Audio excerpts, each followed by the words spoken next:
Welcome, everybody, to Too Legit to Crit, a tabletop role-playing podcast hosted by two guys who are about as useful as a crit table when Justin is rolling.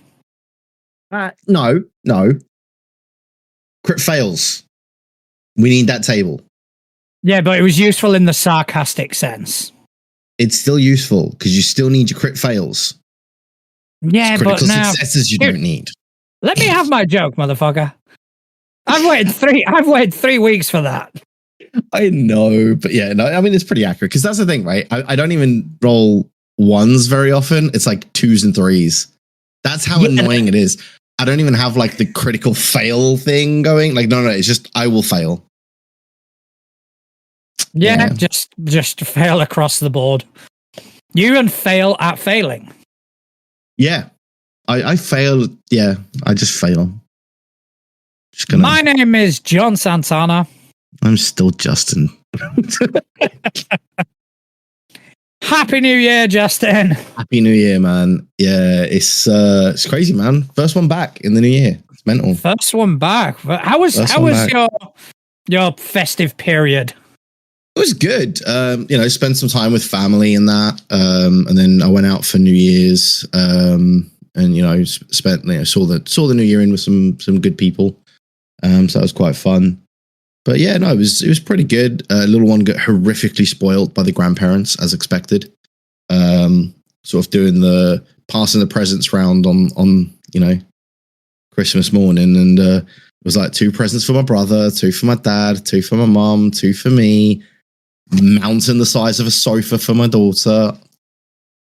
I was like, yeah. we were sitting there, and I was like, I only have a 2-bed flat, guys. Where am I going to put all this? Yeah, and I kind of look at it and just kind of go, I don't think I ever got that amount. God, no, I was lucky if I got 1 present when I was a kid. I had more than 1 present. I mean, I'm not going to do my parents a disservice. I honestly, I just don't think things were as cool back then.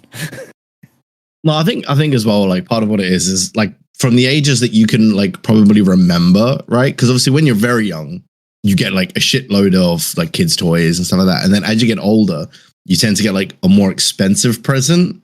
So you don't get as many, right? Like you might get like a games console, so you get fuck all else that Christmas or whatever. Cause like they've spent like 400 quid on a games console. Although I don't even think they were that expensive when we were kids, but I don't think so. I don't remember them being, well, I mean, don't get me wrong. I wasn't buying them. I didn't pay for them. Yeah.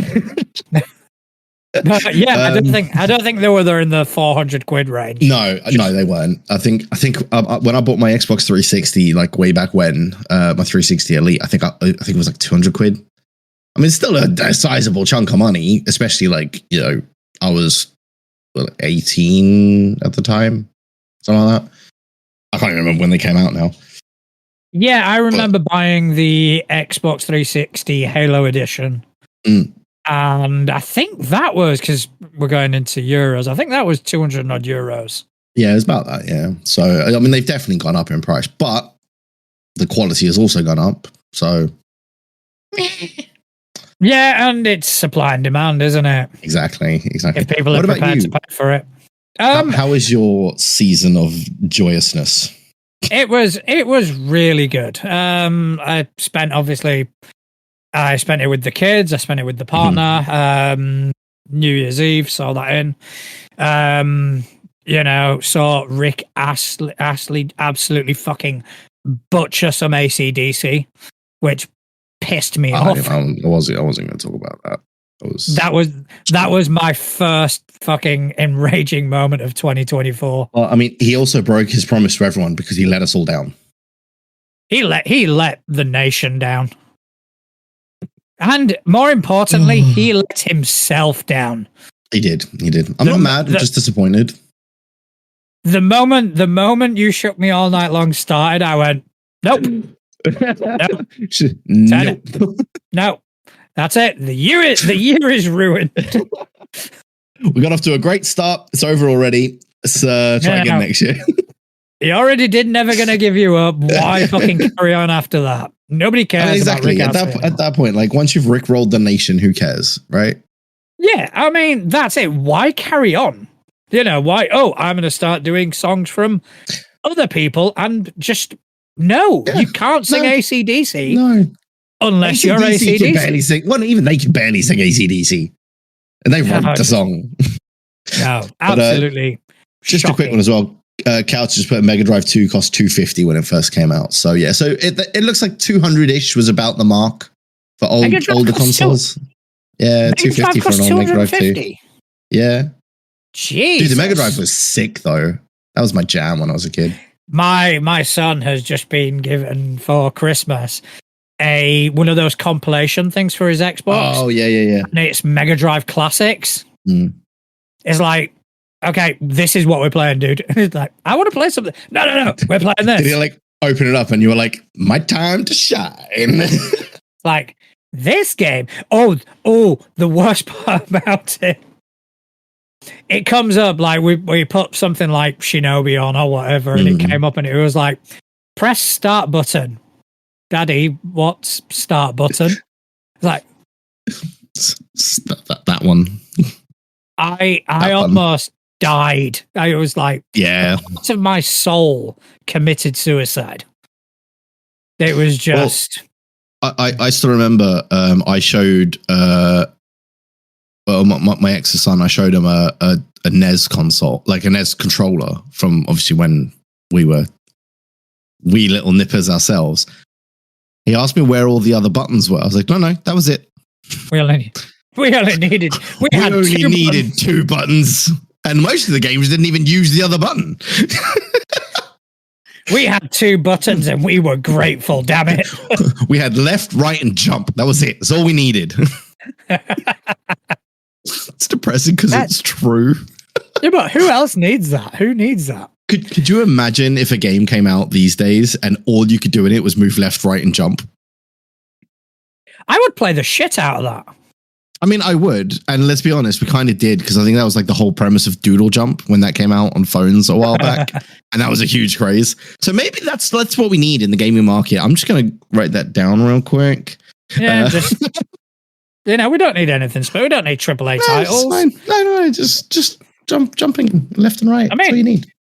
To be fair, Baldur's Gate has already fucking decimated fucking everything. Yeah. You're not going to do better than that for a while. Well, there's a game coming out that I'm really excited for. It's already out in Korea, and I'm very annoyed because I can't play it, because to play it, I need a Korean phone number, and I don't have one. But it's... Wait a minute. This just sounds like scam. No. So to play a game in Korea, and honestly, it's something that I think we should adopt here and in the US and stuff as well. To register for a game account, you have to register it to a mobile phone. Okay. But like a registered mobile phone, so it can't just be like a pay-as-you-go phone. Right. Because one, they now have your actual name and all that sort of stuff because your phone is linked to it, and they can, through your phone, go, okay, well, we've got your phone number, so if there is anything like illegal being done in-game, they can point it to you. It also gives you 2FA because your phone is now linked to the game, etc., etc. So it's a really good system, and also what it means is that you can't do like what a lot of people do, right? Is they'll go to a region that's less competitive to have an easier time of it and stuff like that. You can't do that because you can only play in the region that you've got a phone for. So it's really good. So it is a really, really good system. Yeah, but the funny thing about if they ever tried to bring that in over here, oh god, it wouldn't work. Yeah, it wouldn't work. I can see it happening now, because they try bring it in, and all of a sudden you'd get people bitching and moaning about privacy over Facebook. Yes. They'd be going, our privacy, our data, blah, blah, all through Facebook, without getting a hint of the irony. Whilst posting from like their phone. Yeah, exactly. And I can don't get me wrong, it'd be highly amusing for the likes of me, but. Oh yeah, I would love it. But yeah, it's a really good system. I think we should adopt it. But anyway, that's the wrong type of gaming, because that's not what we talk about. That is the wrong type of gaming. We talk about tabletop role-playing games. We do. We pretend to know what we're talking about. No, we don't. We don't even do that. What are you talking about? Okay, maybe not. We're open and honest about the fact that we know nothing. We know fuck all. And but yeah, we barely know even how to run the games that we play. But we are in now 2024. We have a whole year of gaming ahead of us. We do. But we have just left 2023, and I thought it would be quite a cool idea to kind of go over 2023 and just like pick out our highlights, like personally, and you know what we enjoyed, what we didn't enjoy so much, and gee, I wonder where this is going. I don't know. I'm just gonna think of something off the top of my head. Oh, it's like I'll pull something out, I'm sure. All right, do you want to name one? Do you want to name a highlight of 2023 for you? A highlight or a low light? Where we start? Are we starting on highlights? Let's start with highlights. Okay. I think a big highlight for me. Wait. I'm going to swap that around. Let's start with low lights. Low light. Because then we end the. I'm not going to say the one that you want me to say. I'm not going to say the one you want me to say. Are you going to leave me to say it? I am going to leave you to say that one. So what I'm going to say is my low light was the discovery of the abomination that was that stat block for Winnie the Pooh. Okay. I'm starting the year off as I mean to go on. All right, talk to us about that. It was horrendous. It was so bad. And here's the thing, right? Here's the thing. I know I've had my fair share of rants about this particular topic, right? I have. But every single person that I've sat down with and explained to them what that stat block was, every single person was like, that makes no sense. Apart from you, because you like to troll me, obviously. I just think it's fucking funny. So I think that would be my low light of the year, was that. All right, well, mine was a bit less personal and a bit more widespread. Widespread, yeah. But at the same time, it was a bit of a highlight, which I'll kind of go into when we talk about highlights. Yeah. But obviously, it was Wizards of the Coast showing their true colors, dropping the ball massively, and I don't even think it was dropping the ball. I think it was they just fucked up. Pure maliciousness. It was pure malice on their part. They wanted to control the market, and they made a play. Yeah, they didn't intend for the play to be published, but it was, and it wasn't only that, because I can to a certain degree I can kind of go giant corporation doing giant corporation things. Fair enough. It was the stream of bullshit that came afterwards. The fact that they took a week to respond, and then the weak ass response that they gave, followed by a relatively decent response 3 days later, and then at the end of it, followed by another weak ass response, kind of going, it wasn't our fault, it was her. Oh, fuck that company. Yeah. Just massively.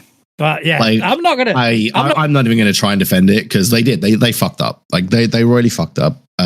But like you say, it did turn into a little bit of a highlight though, because as we've covered, it has spawned so many awesome things in the last year. It was a catalyst for change. Yeah. And I think that's probably going to be a highlight for both of us. Because the amount of stuff that it's brought out and brought about is awesome. And I don't, even like the most diehard 5e fan has to admit that what has come off the back of that has been awesome for the hobby space in general. Well, to be honest, now that you're on there, not everyone. Because one of the things I did want to mention, there was an article published by a gentleman called Ben Riggs, right? Yeah. All right, Ben Riggs, who calls himself a D&D historian. All right, fair enough. Okay. Is it history if it's only like 40 odd years old, 50 years old? Is that history? I don't know. I'm a yesterday historian. I specialize in yesterday. But anyway. Not that far, but But yeah, Ben Reed. So basically, he published this article, and the article was the golden age of tabletop role-playing games is dead. Right? And everything he writes about is from the point of view of the biggest D&D fanboy in the world. His whole point of view is the golden age of tabletop role-playing games is dead because D&D have lost market share. It is fucking ridiculous. But I mean, that logic doesn't even make sense, right?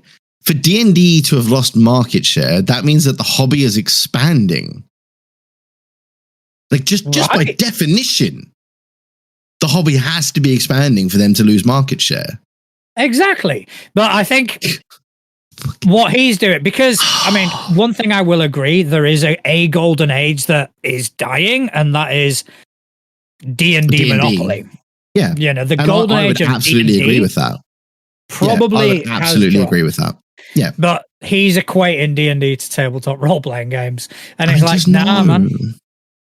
I mean, like, we've established numerous times that was very difficult to get out for some reason. Numerous times on the show that I am a big fan of D&D. 1 second, I'm just going to write down a timestamp for no apparent reason. No, whatever. You're not. Damn it. Hi, YouTube. As we've established numerous times on the show, right? I'm a big 5e fan, right? It's what I've spent most of my time playing and running and all that sort of thing.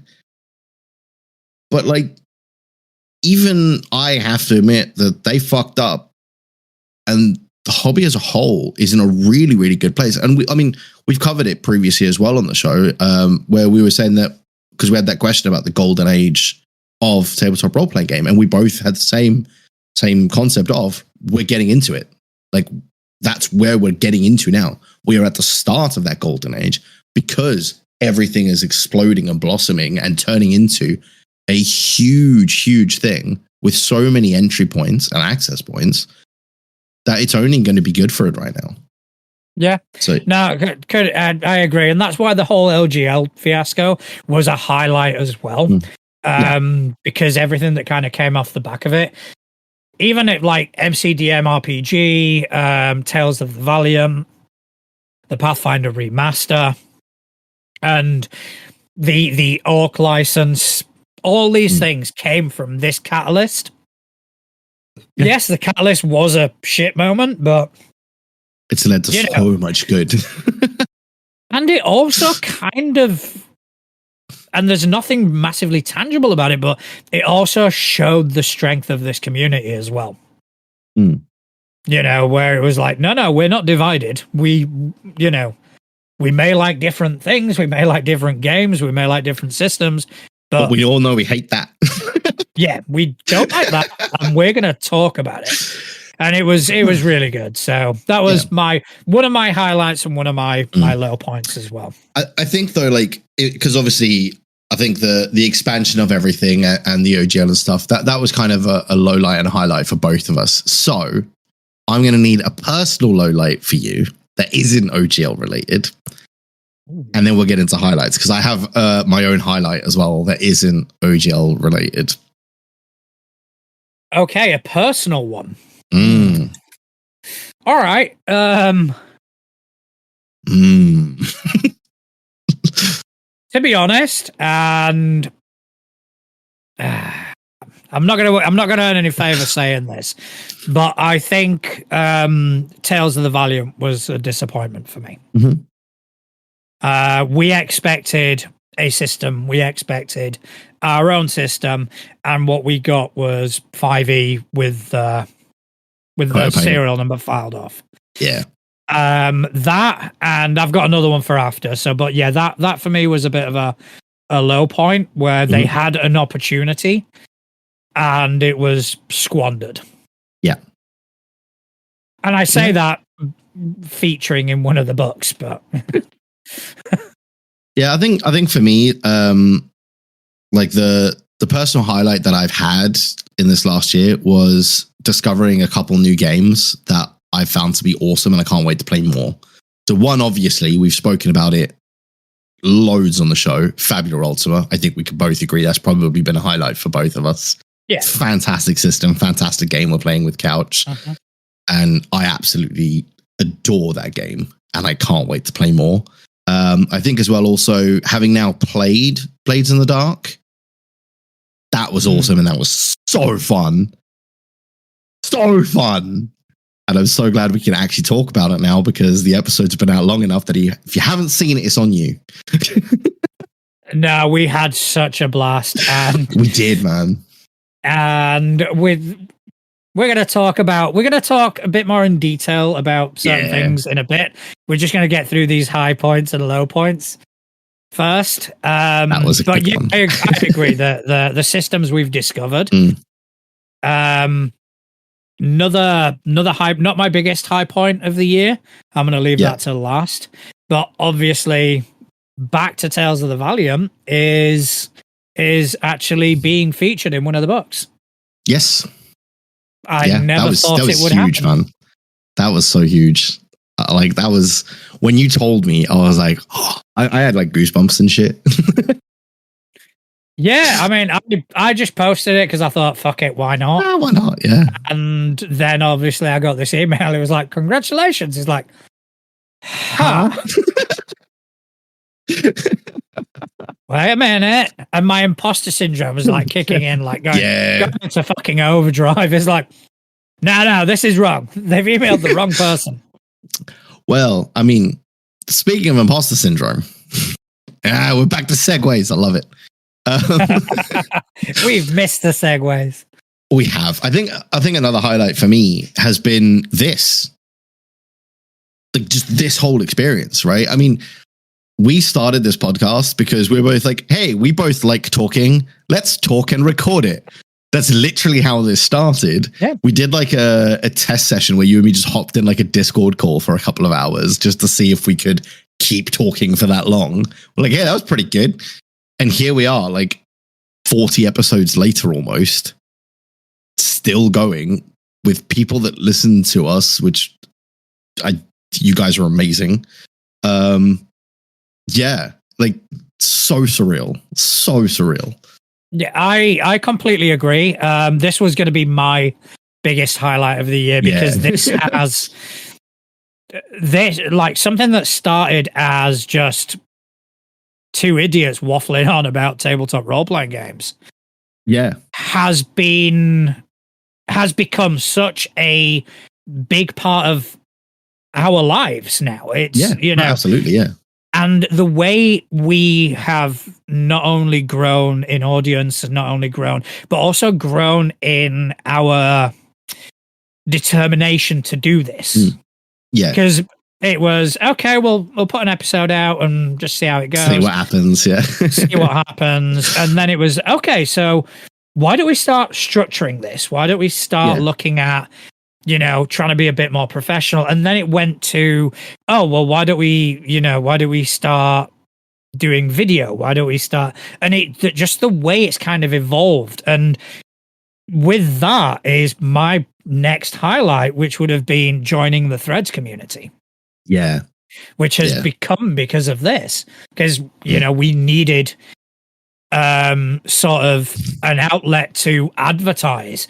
And all of a sudden it's like, we are surrounded by these people who are engaging, who are entertaining, and we are spending time online with these people and growing together.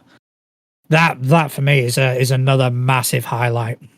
Oh yeah, absolutely. I mean, it's been an insane journey. Like, I think as well, like one of the things I was talking about, I was on New Year's when I was out, I was talking to somebody about it.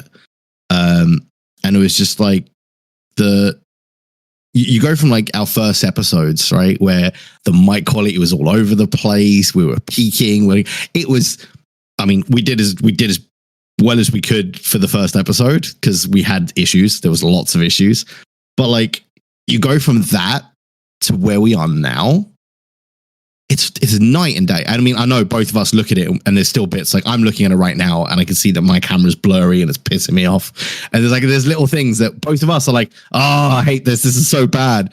But like, it's only us that's noticing that. And I know we spoke about this over the break as well.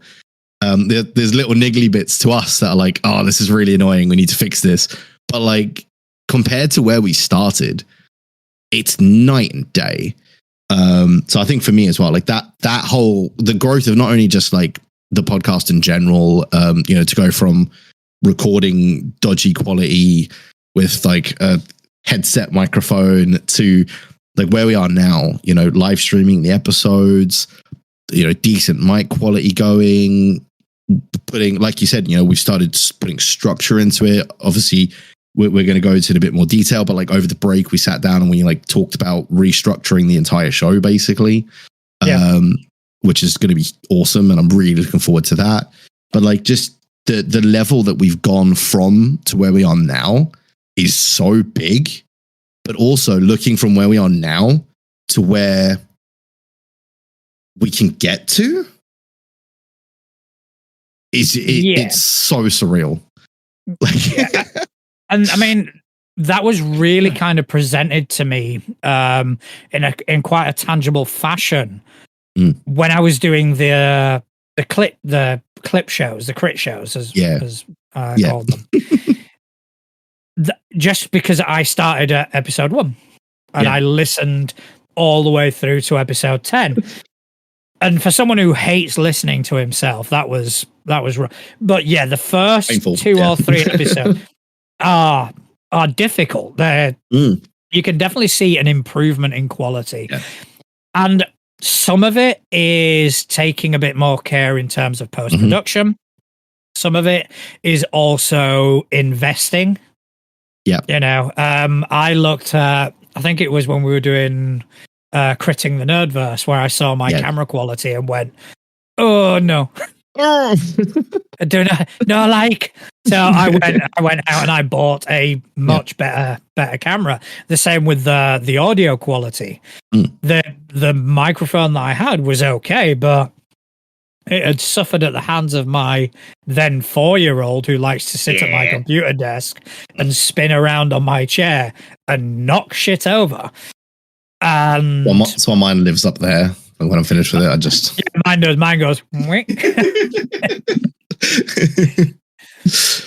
But yeah, there has been an improvement, and I think every episode we are trying to improve that tiny bit more.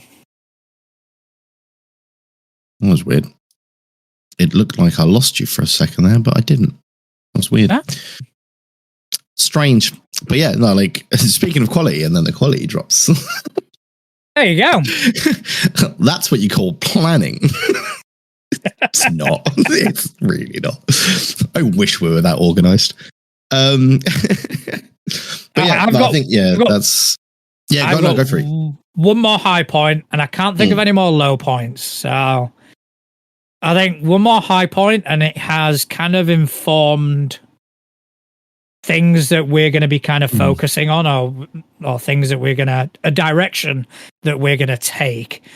Was Critting the Nerdverse. Yes. Yeah, that was awesome. I had so much fun in that. Me too, but I was fucking bricking it. Oh, dude, you couldn't tell for a start. I mean, I knew because I know you, but like you couldn't tell. But also, it was just like, I think part of the problem that we've had as well, or not you so much because you have widened your circle of people you play with. But until very recently, I've pretty much played with the same group of people the entire time I've played, right? Because I started with you guys. After I stopped playing with you guys, I was basically playing in like the odd game here and there with like you or Chris or Couch or whatever, right? I very rarely branched out with other people. And that kind of was my biggest worry going into that episode, or those 2 episodes, I guess, of, Critting the Nerdverse with them is I was worried about the dynamic and everything like that. And it just felt so good, man. And it was awesome.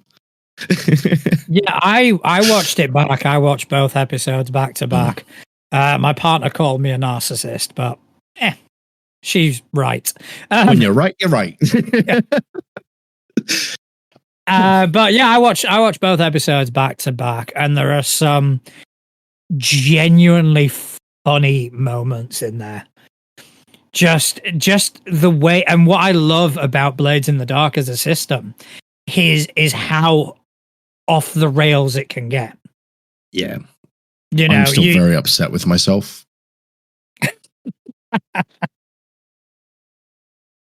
Yeah. I know why. Let's just say there were a lot of touchstones that I used, and Justin missed out on a few. You missed a big one. It was the most important one. You missed. Well, did you miss? Well, because I know about one that you missed, and that was the building. Yeah, I missed the building. That was a big one, but that wasn't the one that I'm pissed about. The one I'm pissed about was our tour guide not connecting that fucking dot. I have to admit that was I put a lot of thought into giving the old bait and switch, because I even went, let me think of something Christmassy, just to kind of throw you off, make it seem like an improvised name when it wasn't. Fuming. But it was awesome. Yeah, it was fun.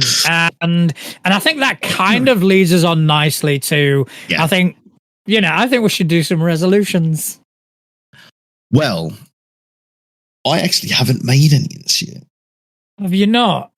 No, because the thing is, right, so last year my resolution was to stop drinking, which I did. I've got a whole year now without drinking. Congratulations. Thank you. New Year's was tricky. But I still had my bottle of bubbly. It's non-alcoholic. Sparkling water. No, sparkling water. Fair enough. It's bubbly. It ticks the criteria. To be honest, I'm about, I think I'm 12 months ahead of you. Because I'm 3 months, because I'm coming up on 2 years. Yeah. In March, so I'm about 9 months 9 months ahead of you. Yeah. And it gets easier, man. Honestly, I don't even miss it anymore. I really don't. Like, it's got to that point now where even if somebody offers me something now, I'm good. It's kind of the way I kind of describe it to people is it's like when you're a kid. And you're in a supermarket and you're walking down the booze aisle. There's no feelings towards it. It's just a case of, this isn't for me. Well, it just means that there's a whole corner of the supermarket I don't have to go through anymore. Yeah.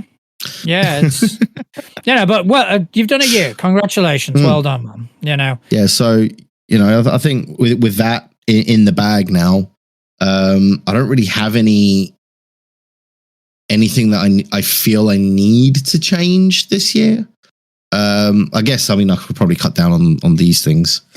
But that's the only one really. So I guess in terms of tabletop role-playing games though, I would maybe like to try some new systems this year. Now that I've kind of exposed myself to a few systems towards the end of last year, I think, diving into some other stuff like that aren't just D20 systems as well. I really want to do that this year. So I think that's probably the only resolution I'm going to make, and buy a lot more board games.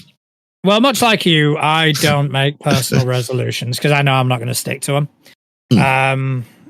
But yeah, in tabletop role-playing resolutions, definitely got a few in there.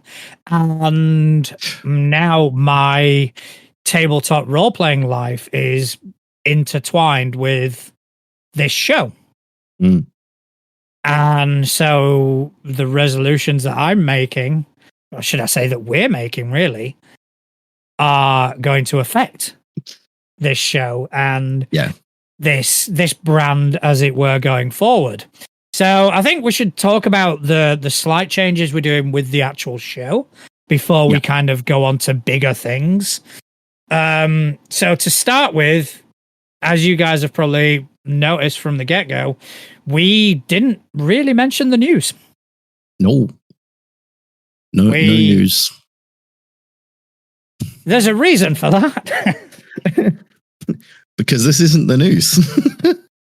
And us regurgitating the news from N-World or Dicebreaker is fucking pointless. Yep. So the only reason we're going to mention the news now is when it gives us something to talk about. Yeah. No, there is no point in us going over. Because this is what's happening today. Yeah, when 90% of our readers are already informed. Yeah, from better sources. Well, from the sources that we're reading. So we decided that we're gonna scrap that. So unless there's something really, really big, because don't get me wrong, like if something like the OGL happens again, we're gonna talk about it. Because that's a huge thing, right? Yeah. But we're not just going to talk about we saw this story. We're not going to do that anymore. I mean, if we see something and it's going to give us fodder, because I did see an article that we're going to probably go into, time permitting. But that's it. Is we're going to focus on the interaction between Justin and I, because to be fair, that's where we're the most comfortable, and that's where I think our best material comes from, not from reading something on a webpage. Yeah, no, absolutely. So yeah, I'm looking forward to that, getting a bit more of us time rather than reading time. I didn't even like reading. I always felt like when we were doing that news section, it always felt a little bit to me like, like back when you were at school. And then the teacher would be like, all right, stand up, read this paragraph. That's what it felt like. And I always hated that at school. So when we're doing it here, I think that kind of came across as well, because both of us felt like we were like a little schoolboy at the front of the class. Like, then the Not only that, I think it's because there were so many news articles that came out that didn't give us any fodder, that didn't give us anything to talk about. I mean, like we discussed in our meeting. The example that I put forward was the redundancies made by Hasbro. Huge news and very horrible for those involved. What can we say? What are we going to discuss? There's no back and forth. That was terrible. Yeah, I agree. That was terrible. Cool. Next. Yeah, and it just there was no point in us actually discussing it. Yeah. Whereas, other things that have come out, like, for example, Paizo ditching alignment, that gave us 15 minutes of conversation on alignment itself. Well, I imagine it will in the future as well, because we both hate it with a passion. Yeah. I don't have to deal with it anymore. I do. But yeah, so that was one of the major changes for the show, and I think it's going to create better content going forward. Another major change that we did was we actually promoted Couch, Corvus, and Sci-Fi to there was a word I was looking for. Collaborators. There we go. Yes. To collaborators of the show. So we are going to dedicate a section of the show to them, and you'll see what that entails a little bit later on. All right. But yeah, I mean, these guys have supported us since day one. There are other people that have supported us, and I want to bring them into the fold. But we're just waiting to kind of discuss with them. Have some conversations. But, that group of three may grow. So, yeah, we are now. So that section is now going to be called the lounge as opposed to the couch. Because there is still a couch in the lounge, just to clarify. There we go. So those are the two main changes for the actual show. And we finally came up with a name for the section of the show where we highlight things that people have sent in to us. And it is the most uninspired name ever. But it works. It does. It 100% works. Do you want to? I'll let you go ahead. Sure. So we have decided that portion of the show is going to be called the notice board, because anybody can come and pin something on the notice board for us to have a look at. And if we take notice, we'll talk about it. Hey. That was cheesy, and I hate myself for saying it, but it was true. And with the lounge, it kind of leans into the tavern dynamic. That too, yeah. So yeah, that's going to be the notice board. We do have stuff to talk about, which we will get into a bit later on. But if you do want to add to that, there is a form to fill in. And if not, if you can't be bothered filling in a form, just put me on Threads. Yep. Yeah, that's the easiest way of doing it. Mm-hmm. So another thing we discussed in our should we call it not a yearly meeting, end of year meeting. It was end of year meeting. That's what it was. End of year meeting was that we had a lot of fun creating the Nerdverse. Yes, so much. So the first thing that we're going to announce is that is coming back. The Rebel Claws will ride again. We shall. It's gonna be awesome. I've actually got a meeting with Eric tonight, and we're going to go over the details. And I don't want to give anything away, but it's going to be close to another holiday. Gee, funny that. It's almost like there's a theme. It may be a theme, but yeah. So we are going to be doing that again. And looking forward to it. Looking forward to it expanding on what we started. Yeah. I do have further stories planned and further heists. So it's going to be good to see the Rebel Claws back in action. Yeah. No, it's going to be awesome. I'm really looking forward as well, just to getting just getting back into it, like with them, because it was just such a fun dynamic to be a part of.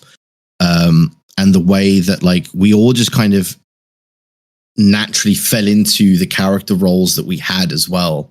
You know, because like even like mechanically speaking, we had a character who was built to be a leader, and then we all just kind of fell into, well, he's taking charge, we'll just follow what he says. That works. And it all kind of just worked because he was built to do that, and then that's what we ended up doing and stuff. And it was just really, really cool. And like just watching them like role play out certain aspects and stuff like that was just so fun for me, because it's something that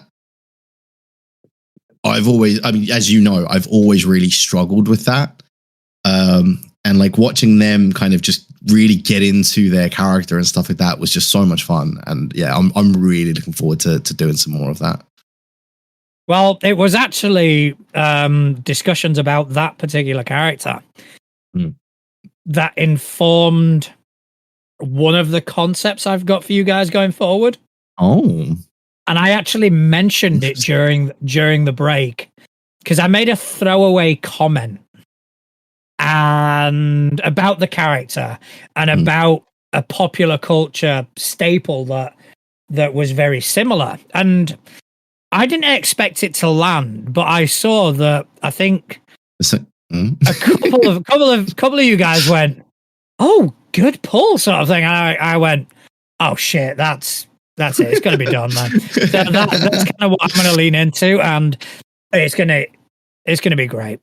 Yeah, no, it is, and I'm just so looking forward to it. And I tell you what, because we can finally talk about it now, right? Because, dude, it killed me not being able to talk about it so much. But that final moment that you gave me, I both hate and love you for it. Like having like just it was there. The thing was there. It was. Oh, dude, it was so cool as well. And just, yeah, like the resolution to it all as well. Just, yeah, it was so good, man. I loved it. I loved it so much. There's gonna be more of that, but as well, yes, that kind of, I think that gave me the confidence to run an actual play. That gave me the sort of the boost I needed and the confirmation that holy shit, we can actually do this. We can do it. So, and I've teased about this over the past couple of weeks. Mm-hmm. We are going to create another show. Yes. And that show is going to be called The Crit List. What's going to happen on The Crit List, Justin? So much. So I've got to try and remember now because it's been a while since we had the meeting.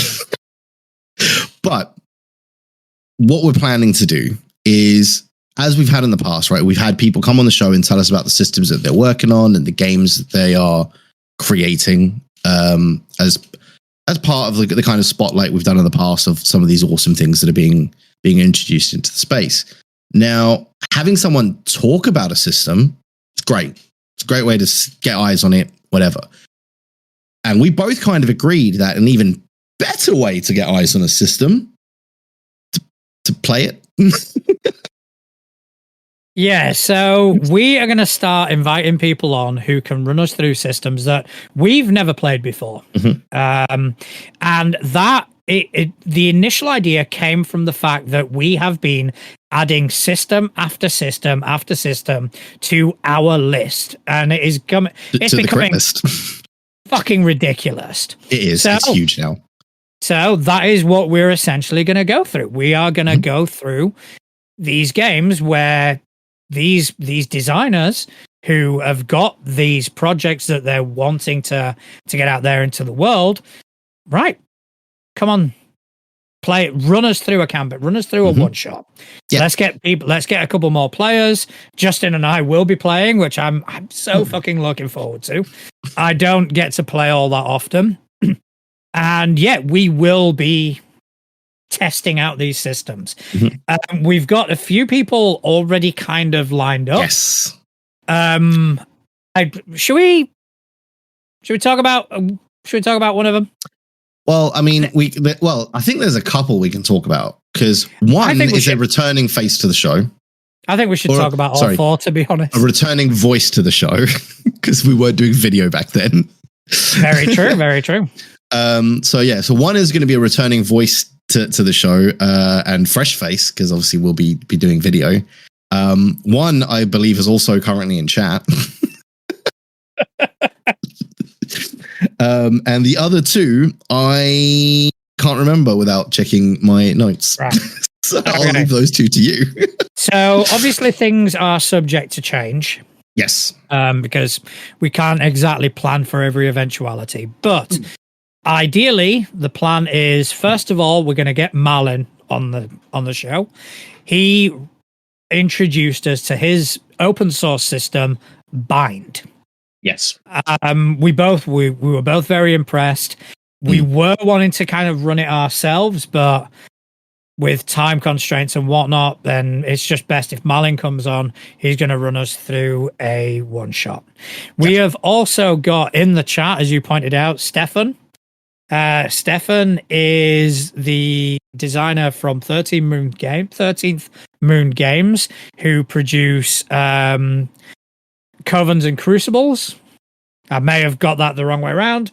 I do apologize, Stefan. I don't have the notes directly in front of me. And he is, we spoke about him coming on and running us through that. In fact, he's going to be on the show with us next week to talk about this system, and a Kickstarter is running. Check them out. Get him over let's get his target. Covenant Crucible. There we go. Covenant Crucible. Yeah, I do apologize. We've also spoke to Johnny from Talking XP, who I've asked if he can be kind enough to run us through some Candela Obscura. Mm-hmm.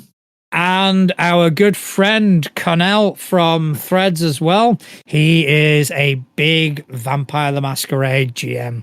So we have got these four people who are going to be kind enough to come on the show, and they're going to teach us how to play these games. We're going to do character creation, and it's going to be a fucking blast.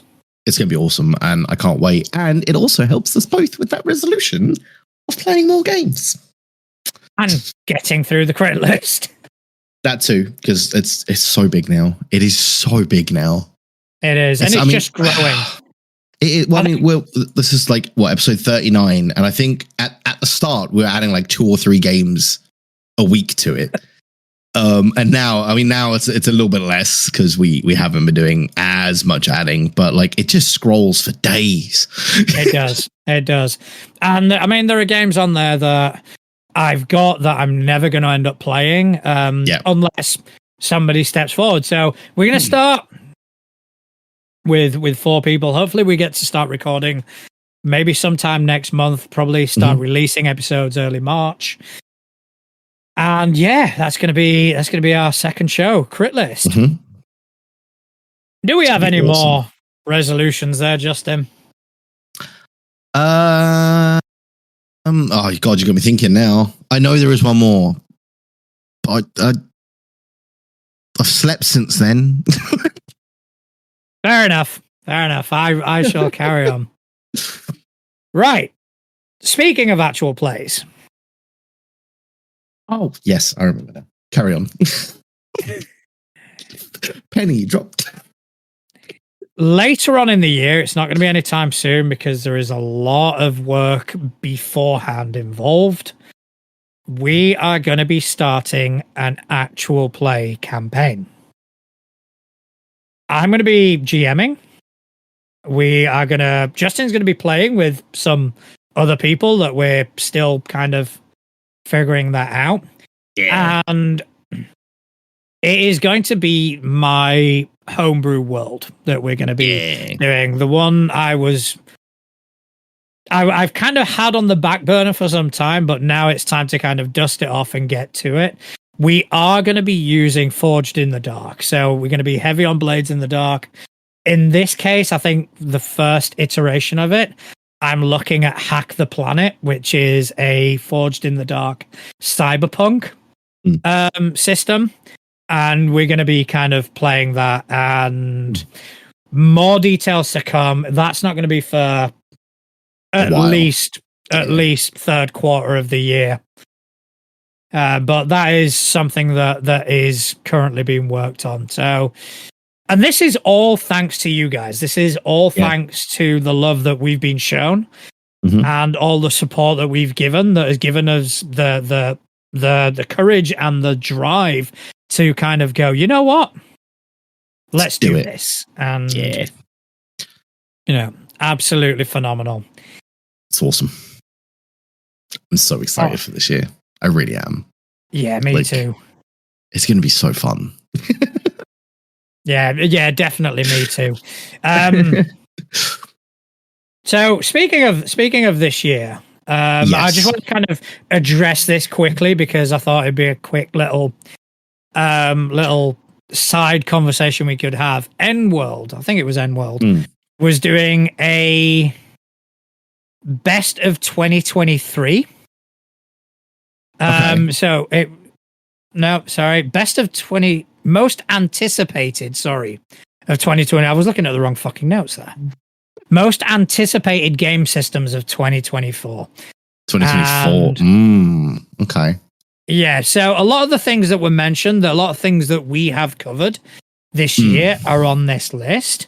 And because I'm super prepared, I have the list already. Here's the list I made earlier. To be honest, I don't even know if it was fucking N-World. Oh, there we go. Yeah, vote for the most anticipated. All right. So, have you found it? No. All right. I can't share my screen because it's going to knock the. It's going to knock the. I found it. We're good. I got it. We're good. We good. Okay, so I'm not going to go through all of them. I'm going to go through the ones that kind of we looked at, and the ones that I think are going to be really good. Like, for example, the one that's jumping out to me, Deathmatch Island. Yeah. Yeah, that was the one. That was the one. It's done by Evil Hat. And yeah, basically it was the Hunger Games. I mean, there's one on there that's jumping out to me as well. Is it Diablo by any chance? How did you know? I'm definitely not highlighting it on my screen or anything. Yeah, I mean, the Diablo RPG, like that one for me is just going to be, well, it needs to be awesome. Agreed. Because I mean, the Diablo world has just been such a big part of my gaming life up until now that they need to do it right, or I'm going to be very upset. Oh, agreed. I'm not into Diablo. Never really. It was something. Never really anything that that I played with. I never really got interested in, but I am interested in the mechanics of it because it is a hack and slash. I want to kind of see how that translates. Translating an action RPG into turn-based combat. It's going to be interesting. Quick. It's going to be interesting. Obviously, Cohor's Cthulhu is on there by Modiphius. That is Call of Cthulhu in Roman times. Gee, I wonder why you like that one. I don't know. It's almost like I've got to type. It's crazy. But I think as well, like there's someone here that are going to have a following just because they're coming from the video game world. So you've got like Assassin's Creed, you've got Final Fantasy as well. What's that? Final Fantasy 14 TTRPG starter set.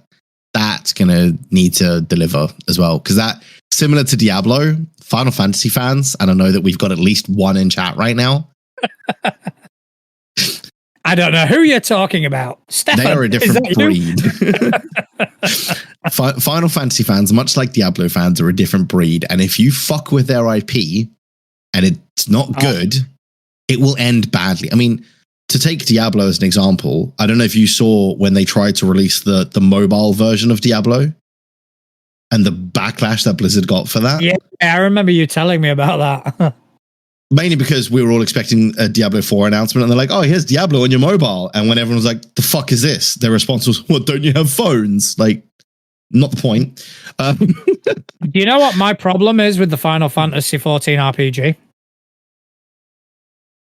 There's already a Final Fantasy TRPG which does a fucking phenomenal job. It's just called something different. Yeah. You know, I mean, Fabula Ultima, you can't get more Final Fantasy. It's so good. I mean, if the title translated is Final Fable. I didn't know that. Oh. That's incredible. I didn't know that. That's amazing. Did you know? No, Fabula Ultima. And it is Final Fable. I did not know that. That is amazing. Awesome looking games on here. Oh yeah, there was a Triangle Agency. That was basically. I kind of gathered it was like Delta Green, but set in an office. that just sounds fun. That just sounds like fun. Sounds amazing. Like, could you imagine as well, like trying to play that and like you've just got some guy who's just so used to the office going to shit that when the printer eats Dave, he's just like, it's just fucking Monday, innit? That's kind of like my job. Like, I was about to say, it's you. It is me. I mean, obviously, also we've got Tales of the Valiant. Again, if you like 5e and don't want to give money to wizards, Tales of the Valiant. Well, you could always play that. What was that one that was basically just 5e that was literally 5e with a coat of paint? That should have been one of your low points. No, I don't want to talk about it. I still don't. Fuck that game. It's stupid. Do we only get one rant per episode? Because you've already ranted about. Fair enough. We only get one. So I'll rant about that one next week. Fair enough. I'm scheduling my rants now. But talking about systems that we're excited about. See, segue. Yeah, it's good. Good segue. We got quite a few systems submitted to us from the Threads community. And another little change that we made this year in regards to how we deal with that is we decided we would kind of split them up. Yeah. And each take one per episode and do a bit more of a deeper dive into the system itself. or into, we say system, but it can be anything. It can be artwork. It can be products, anything in the tabletop role-playing space that you have that you want us to highlight. Send us a message. Let us look into it. It might be in a few episodes' time, but we will give it the due diligence because we do have a bit of a backlog. We kind of figured that, if we're going to do this, we're going to do this properly, and we're going to kind of give you guys the platform to kind of showcase your products to the world. And in this week, I think we both got systems. Did you get a system as well? I did get a system as well. All right. Did you want to go first? Do you want me to go first? No, you go first. Shall we roll for initiative? Shall we? I think we should. It's the proper way to do it. Have you got dice on you, or am I using mine? I do not, because my 4-year-old has 3-year-old, even she's not 4 yet, has scattered them entirely around my flat. That's what that big mess in the background is. It's mostly dice. Because she has decided that dice do not live in the dice box or on the table. Okay, so I'm giving you like a reddish blue one. Very pretty. I like that one. Yeah, I like that one. And I'm going purple. Obviously. Yeah, obviously. I am so surprised. To be honest, I didn't even look when I grabbed it. And I went, perfect. Right, rolling for initiative. Oh, I beat you. Yeah, I beat you. I'm surprised. I beat you. Not by much. You got a 3, I got a 5. That's what I mean. I didn't even roll a 1. Fucking 3. Yeah, but I did meet you. I did beat you. So, all right. So I want to talk to you. Yes. Let me just make sure my mouse is working where it needs to work. Okay, I want to talk to you about Salvage Union. All right. Interesting. Salvage Union is produced by Leyline Press. Now, I was given a bit of a blurb, which I'd kind of like to just point out. Yep. So, Leyline Press was created by Panayotis Lines and Aled Lawler. They quit their jobs to start a company 2 years ago, and they make games. They make games full time, and fuck me, that is massively brave. Brave. They did say they're happy to come on and chat about the journey. We will take you up on that. All right. So the way they describe it is it's a post-apocalyptic mech. Why I chose it. Tabletop role-playing game with easy to learn mechanics. So you play as what's called a salvager. All right. A salvager essentially are a group of nomads. They live on an actual mech itself. And there was a film out a few years back, which was something similar, where cities were on the move. Oh, yes. Mortal Instruments. I think it was Mortal Instruments. Yeah. I kind of envisioned it like that. So they're on this gigantic mech. And basically, they go around in their mechs and they essentially salvage. So it is post-apocalyptic. And one of the things I kind of liked about it is that the apocalypse part of it wasn't a cataclysm. It wasn't nothing happened. It wasn't a case of, all of a sudden nuclear war or anything like that. It was just a case of, the world died. Deforestation, pollution. So it has an element of real life. That's what I like about it, because there is an element of plausibility to it. Yeah, that you just kind of go. That just gives it a bit more of a tangible feel. And I kind of like that. Yeah, I think as well. It's nice as well because you don't have to try and go oh, okay, well, how did this many people survive the nuclear apocalypse? It's just no, the world just fucking died. You fucked up the world, it died. Yeah, that's it. It's just, you guys fucked up along the lines. Yeah. Deal with it. Yeah, exactly. And have you got the PDF open? Because the artwork is fucking phenomenal. I can get the PDF open. Right. One of the things I like, first of all, because I've got the quick start. the front page is massively grabbed me because it looks like one of those car manuals that they sell here. I'm it does, the Hayes manuals. Yeah, exactly. It looks exactly like that. And yeah, let me just pop that up on the screen for everyone else to see real quick because it looks awesome. Yeah, that is fucking touch. I really enjoyed that. So good. Because it looks like it's a. Well, I mean, like it says, it's a workshop manual for like a mech or whatever, right? That's what it looks like. Yeah, exactly. That's so sick. That's so clever.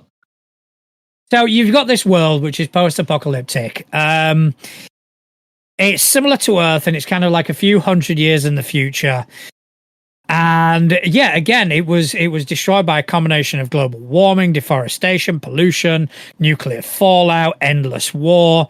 So it's not the world that anybody kind of remembers. And most people are known as wastelanders, and they live in these little settlements dotted around the globe. However, there is a 1% of the population which live in corporate arcologies or arcos. And this 1% are essentially enslaved by this way of life. Because obviously the arcos are a lot more prestigious living, but it's something that they have to pay for. It's something that they have to. But then you've, on the other side of the thing, you've got these nomadic tribes of salvagers who go around in their mechs. I mean, going through some of more of the artwork is yeah. Fucking... I mean, I've got the PDF up now. I'm just going through and looking at some of the artwork, and it's phenomenal. It's really fucking nice. And the system itself, probably hands down the simplest system I've ever come across. There's one thing that worries me, though, looking at it. What's that? On the critical injury table, if you roll a 1, which, let's be honest, that's my jam, results in death. We've established that 1 isn't your jam. You roll a 3. No, I roll 2 to 5s, which means I'm getting nothing but major injuries. You'll be fine. Just walk it off. It's a flesh wound. Just put a scratch. But yeah, the system itself is you roll a d20. You don't add bonuses to it. You do nothing with it, because the d20 doesn't only represent skill. It represents luck. It represents environmental factors. So it's all kind of rolled into 1. So you just roll the d20. What you can do is then you can push to get a reroll. And that push gives either your pilot stress or your mech heat, because the mechanics work for both. Yeah. It looks like a really fucking interesting system. So good, man. And honestly, I'm tempted to buy it just for the artwork. The artwork is insane. Yeah, I know. I'm just kind of going through it, and I like how all the pilots are colored, whereas all the mechs are in black and white. I think it's a really nice touch. And to be honest, a 57-page quick start. You know, you can't really go wrong with that. I could easily run a game off this. Yeah. I could quite happily play a game off of this. Oh yeah, it is a definite thing of beauty. But yeah, so guys, check out Leyline Press, find the quick start, download it for yourselves, check it out, see what you think, and if you like it, buy it, go for it, because it's stunning. Yeah, definitely. It's absolutely stunning. All right, so that is my show and tell. Mm-hmm. Well, it was a very good show and tell, so. Thank you very much. So, mine is also a system. Okay. A system called Sake, S-A-K-E. I have seen that. So it's set in an early modern fantasy world. There are rules for domain, building, trade, dungeon crawling, magic, and everything else, basically. Now, what I really like about this is when it says rules for domain, what it's talking about is you can own like a domain, so like a land or a town or a city or whatever. And like one of the things that a lot of people, when I was looking into this, were worried about with having that kind of element in the game. And it's something that has happened in other systems, right? Is, oh, okay, you give them like, they become like, you know, they rule over this town or they get a tavern that they own. Well, now they're not going to leave to go on adventure because they want to do this, right? It has mechanics built into tying the quests and stuff like that into their domain so that going on these quests actually benefits their like township or city or whatever domain they own. So they still have incentive to go out and do the adventuring whilst having, and it's just so really like well interlinked and everything like that, which I'm really excited about. It also, a lot of the stuff that obviously we've earlier in the year, well, no, not earlier in the year, last year, it's New Year, you can pay attention. You know, we were talking about obviously creating our own system, and some of the stuff that we started talking about were things like attacking and defending and how those mechanics work, and like having some kind of damage reduction and all in this. They've covered all the bases. So attacking and parrying. So if I was attacking you, you would defend with a parry roll, and it's a contested roll against each other. If I beat you, I attack you. If you beat me, you parry the attack. And if I do hit you, whatever armor you have provides damage reduction. So you don't have these like, well, I'm going to do 97 points of damage. Like there is like armor has a soak function rather than well, I'm just invincible because I have a high AC. Like that's not how it works, right?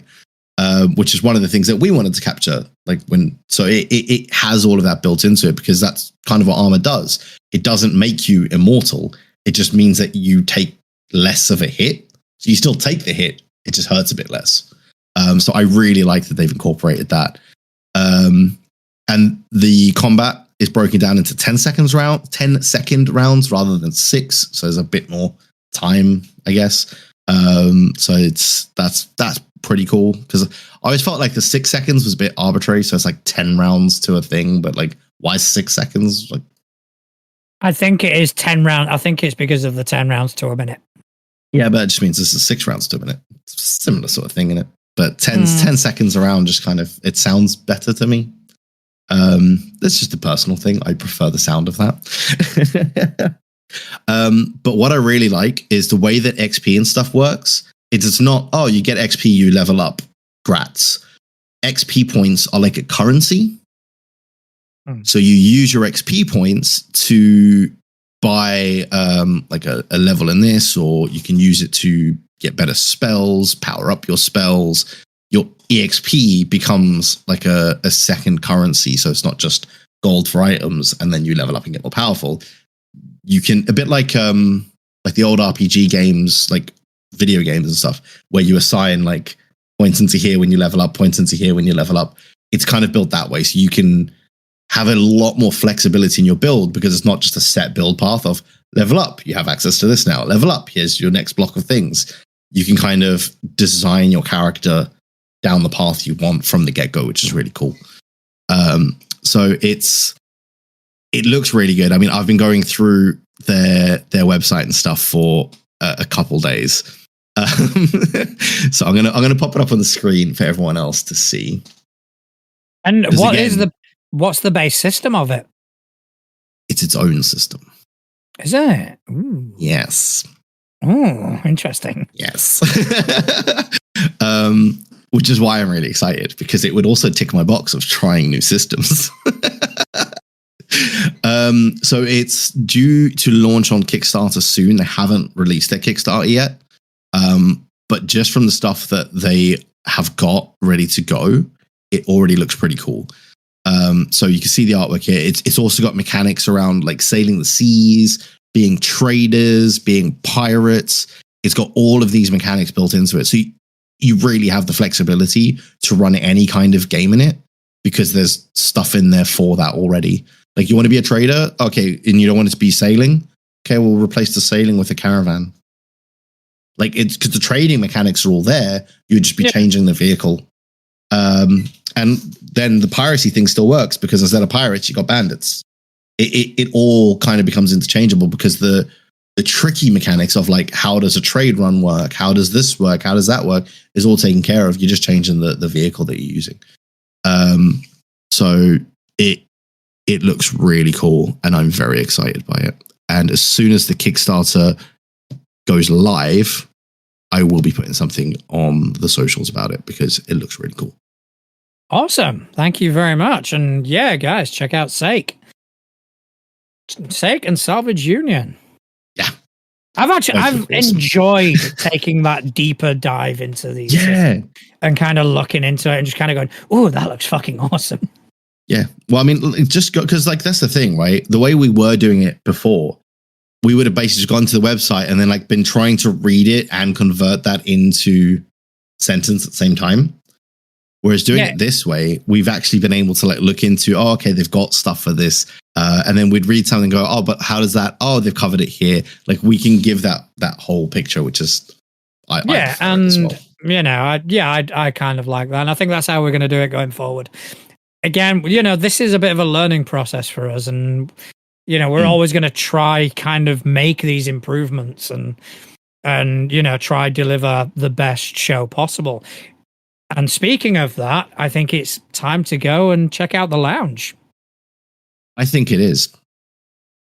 So the way the lounge is going to work is the people who have fueled us with questions for 38 episodes previously. So many questions. We have now approached them and said, give us topics to talk about. And just, you know, give us a list of topics. And what we're going to do every week, we are going to roll to see whose topic we pick. And right now, there are three people. We have Corvus, Sci-Fi, and Couch. And I think we should roll to see whose topic we pick. I think we should. All right. So I'm not going to ask you about dice because I've already done that once today. So I just need to bring up their list so I know. All right, so D6. 1 to 2, Couch. 2 to 3. 2 to 3. 3 to 4 even. I can't count, apparently. Maybe that's my problem with dice rolls. Well, possibly, yeah. You don't know numbers. I don't know numbers. You're rolling a 19 and going, God damn it, it's another 3. Oh, it's a 1. Fuck's got a 1 in it. So, okay, 1 to 2, Couch. 3 to 4, Sci-Fi. 5 to 6, Corvus. Wow, why was that so hard for me to say? That's 2 sound bites in 1 episode. I hate myself. All right, okay, so I am using... Ooh, I bought these like a previous lodge. I don't know if the camera's picking them up properly. Ooh, they look pretty. Yeah, I like the font that's used on them. I really yeah. All right, this is just going to be like every episode. I'm just going to be showing off my dice. Look at my new dice. Look at my new, not necessarily just dice that I have. Did you get any dice for Christmas or anything? No, I did get a book of dungeons, and I also got some dice from a Secret Santa, which you're going to be seeing on Thursday because that's what I'm going to be using for. That's what I'm going to be using for Delta Green. Oh, I'm very excited! Very excited. Okay, so rolling the dice, and it was a 3, so I believe that was Sci-Fi. Sci-Fi, it was indeed. All right, so let us tick one off of Sci-Fi's. Okay. Okay, so Sci-Fi would like us to talk about creating NPCs in the same city or the same sort of geographical location and making them distinct and making them so you're not just kind of regurgitating, oh, this dwarf is called Jeff and that one's called Beth. Yeah. Sort of thing. So do you have any sort of resources for that? Chat GPT. I've tried that and a lot. They seem distinct superficially, but when you kind of start reading into them, it's like. So what I've done is I've got a plugin for my Obsidian that has a bunch of ChatGPT generation fields. So it does actually give me quite distinct NPCs because I've got they've kind of So I use that quite a lot. And then if I do ever get to a point where I look at it, I'm like, that's awfully similar to Steve in the tavern, I'll just generate again. So yeah, I guess that's my trick to it. But before I had Obsidian, because as you know, Obsidian is quite a new tool for me. I only really sort of got it it was just before. It was just after we started. Just after we started, yeah. So I think around the same time, because I know we talked about it before, and then that's what we did. That we talked about that for 2 hours, and we kind of went, we should actually record this. We should record this, yeah. So that was quite a new addition to my arsenal. Before that, I would just imitate people that I knew. I would literally just be people from the pub or from previous jobs I've had, or like some dickhead I met on a night out one time. Like I would just be those people depending on what kind of character I wanted. So like if I had I've used Couch as an NPC without realizing it was Couch until like 2 sessions in. He was the, what was he? He was the blacksmith in this town. And I was basically just being Couch from when me and him used to work together, because he was a customer service manager. And I would literally just do stuff that he would do. And it wasn't until like 2 sessions in, I was like, wait a minute, I know who this is. So yeah, I would literally just use people that I know or people that I've interacted with in the past or worked with in the past. And just kind of be them as an NPC. I mean, have you ever been me? Yes. Tell me about that. You were the. So it was one of those where I had it was a game I was running. I'm trying to remember the setup for it now because it was important. Because it was one of those where I was like, they need to interact with someone like you so they can realize that they're heading to a route that's going to get them slapped to fuck. So it was the game I was running where they wouldn't leave this tavern because they were having fun at the tavern, which is fair enough. But like they had shit to do and they needed to go and do it. So eventually I had you come in bardic form and basically just put them in their place so they felt like shit and went to bed. It was basically what I sampled for that was you at the end of a night when we used to work in the clubs. And it was basically, so he was coming along and like they were closing the tavern essentially. So I just channeled pissed off you during bar work time at closing time when you had that group of dickheads that just wouldn't leave the table, and you would just like start cleaning up around them and be like, guys, can you, there's a door there. Can you use it? Basically just doing you at the end of a night out. I am honored.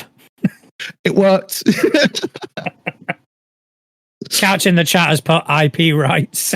I mean, Couch, it was more just the blacksmith would send them to, it was basically, you know how when we would go out drinking and then you would send hungover people to complain to me, even though I couldn't do anything and they had to be complaining to you? That's basically what this blacksmith would do. People would come in and he would point them to somebody else who wasn't the blacksmith, saying, oh yeah, that's the blacksmith, because he just didn't want to talk to them. I like it. I might start doing that in my games. It's a lot of fun. I might start channeling people. But I mean, the way I do it is when I create the NPCs, they're very superficial. I've got a brief description, I've got a brief personality, and it's only when I can see there's an interest that I start kind of leaning into it. Yeah. And that's when the distinction comes up, and it kind of sets that NPC aside, because, you know, I meet a lot of people and superficially they're all the fucking same anyway. Yeah. It's only when you start getting to know them, you just kind of go, oh, there's a distinct sort of. Yeah. I think that's the key to it as well, right? Is don't try and give super depth to every NPC, because they're not going to care. They're just not. You're not going to use them all. Just use what you need. Be lazy. Yeah. Do the minimum and then expand as and when needed. But that's, you know, and to make them distinct, it doesn't have to be anything massive. It doesn't have to be anything great. You can just have a slight personality change. You know, you can just have one who's a bit more joyous and bubbly and hey guys, and then you can have one who's basically me. Yeah.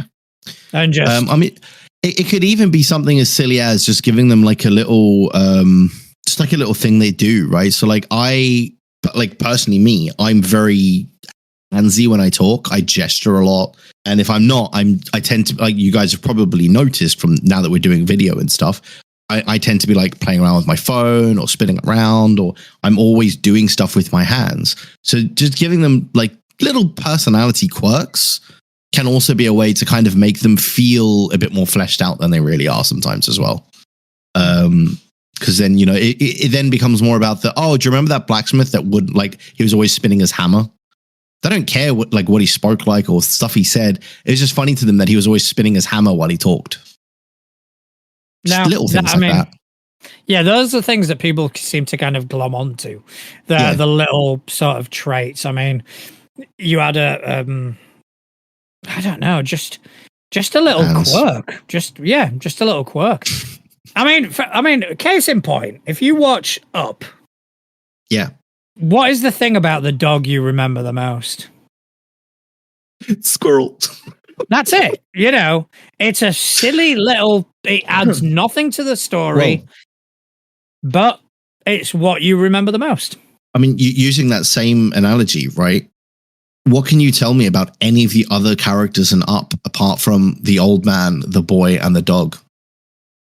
There was loads of other characters in that film. I will say that there is the dog with the squeaky voice. Okay, yeah. Right. But I mean, like, you think about it, you had all of those construction workers. You don't know a thing about them, just that they were construction workers. But they were all you could see that they were all distinct people because they gave them little mannerisms or the way that they would react to stuff in the background. You could see personality in them, even though most of them never even said a bloody word. So it's just those tiny things that's what can give you the distinction. Yeah, well, I mean, thanks for sending that in, Sci-Fi. I think that was a good topic of conversation. I am going to cross it off because if not, we're going to fail. Oh shit, that nearly happened to me today with the intro. I had to write the intro and just went, the one about attacks of opportunity. The one about attacks of opportunity when we think, have I used that? Because I hadn't unchecked it. It was like, oh shit, that would have been embarrassing. Oh god, that's funny. That is funny. So we'll close that off.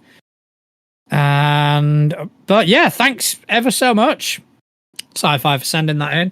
Thank you to our collaborators. Thank you to everyone who's sent stuff in. Thank you for sending in Salvage Union and Sake for us to talk about.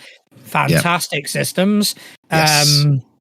You know, if you want to support these designers, just do it. Just, you know, spend money on them. Because, you know, these are definitely worth investing in. Yeah, absolutely. And I think, I mean, they just look so good. And these guys put so much work in to getting these things, you know, these systems to where they are as well. So it's crazy respect for that as well. Yeah, so I think that's about all we've got time for tonight. So once again, thanks to our collaborators for giving us stuff to talk about. Thanks to the people that have sent stuff in for the notice board. Thank you to you, Justin, for spending some time with me this evening. Would you like to tell people where they can find you on the internet?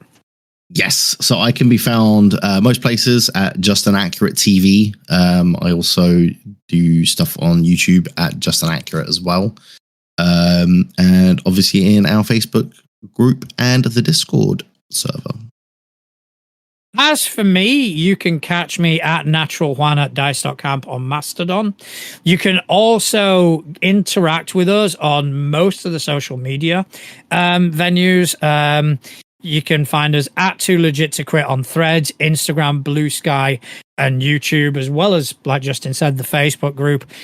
More importantly, if you like what we do, and want to see more, give us a like, give us a rating, subscribe to our channel, talk to us about your friends. Talk to your friends about us. Well, no, talk to us about your friends as well. I'm fine with that. Talk to us about your friends. Yeah. I'm interested. Yeah. But most importantly of all, thank you to everyone who has spent time out of their busy days listening to two idiots waffle on about tabletop role-playing games. Thank you very much. Good night. See you later, guys.